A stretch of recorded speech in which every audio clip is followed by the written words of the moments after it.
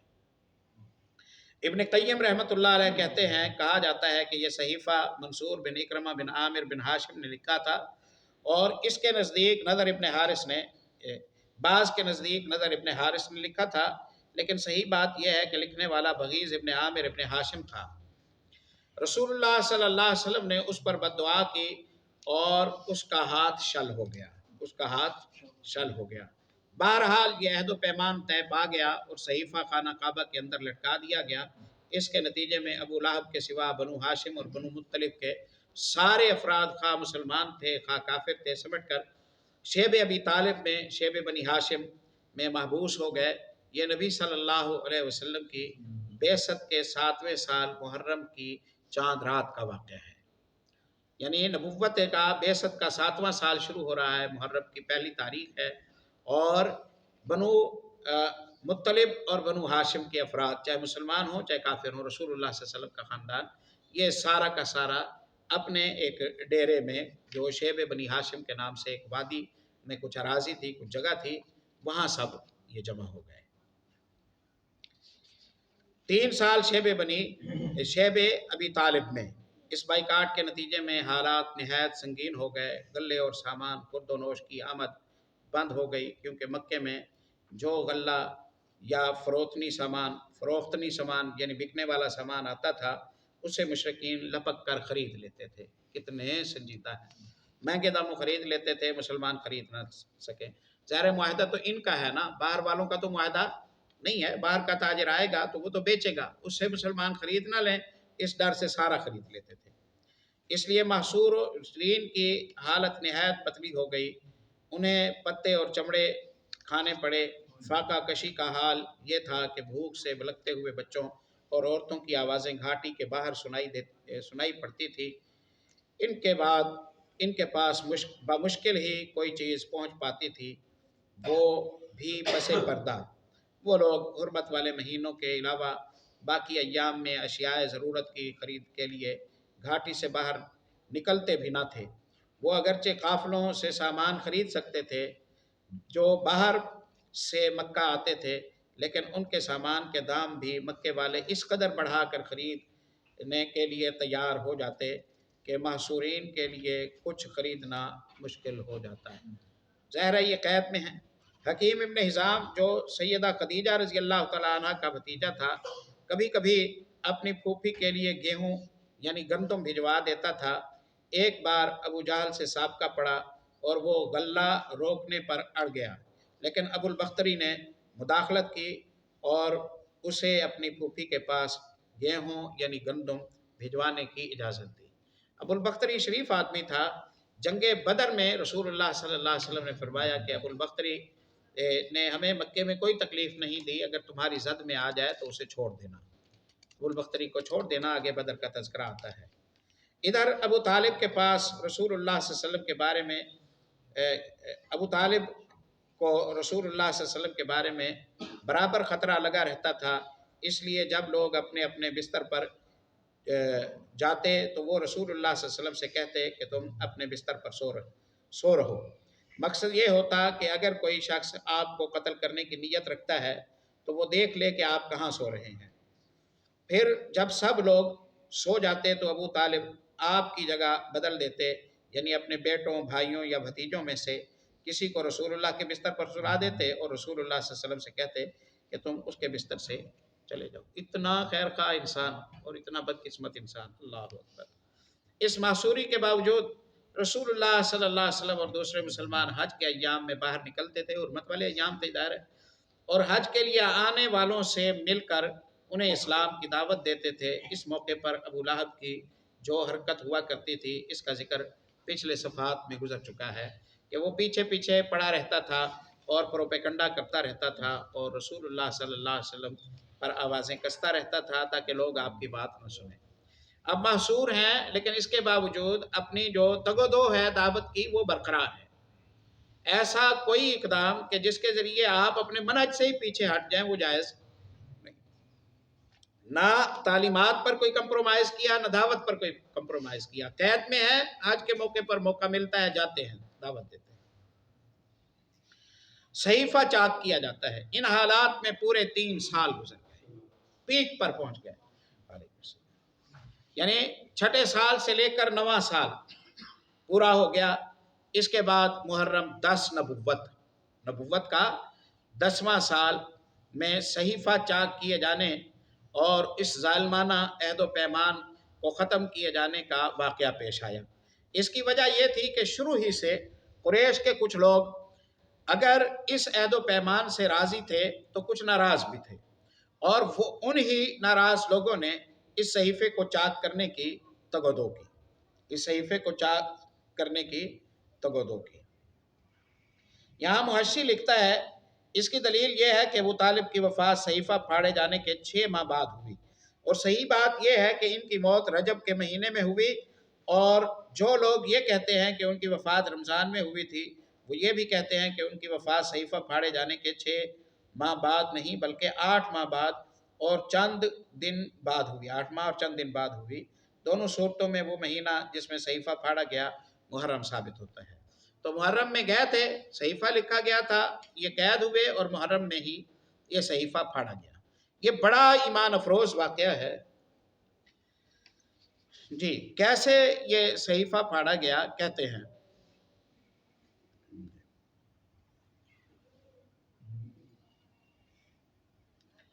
اور انہی ناراض لوگوں نے اس صحیفے کو چاک کرنے کی تگودو کی. اس کا اصل محرک قبیلہ بنو عامر بن لوئی کا ہشام بن عمرو نامی ایک شخص تھا. یہ رات کی تاریکی میں چپکے شیب بنی ابی طالب کے اندر غلہ بھیج کر بنو ہاشم کی مدد بھی کیا کرتا تھا. پھر زہیر ابن ابی امیہ مخزومی کے پاس پہنچا.